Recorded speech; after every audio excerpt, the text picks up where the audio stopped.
That's a matter in God's hands. But we're still commanded to pray for the sick.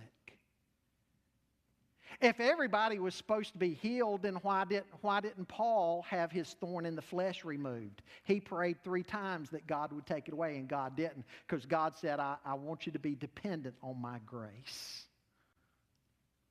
Healing is God's business. Our business is we're commanded to pray for the sick and leave the matter to God.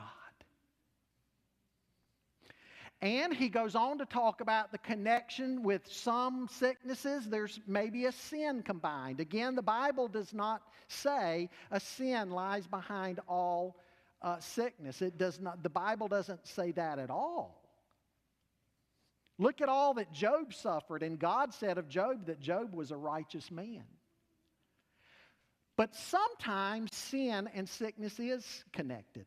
There might be some habit somebody does in their life that brings on a sickness. James says in that case, the person is to repent of that and again, get the leadership praying, and God will bring healing, or God will work in that person's life.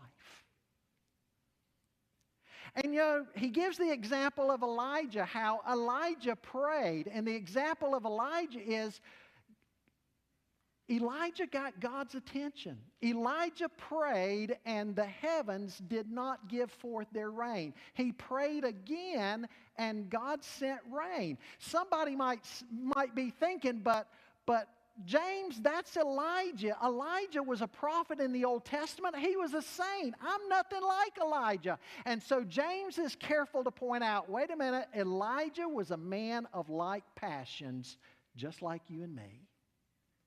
Elijah wasn't perfect.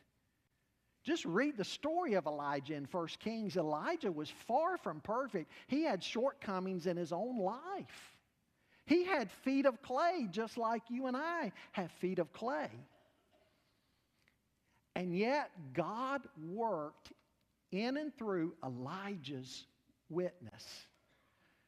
When he faced off against Ahab and Jezebel, God used Elijah's prayer life to bring drought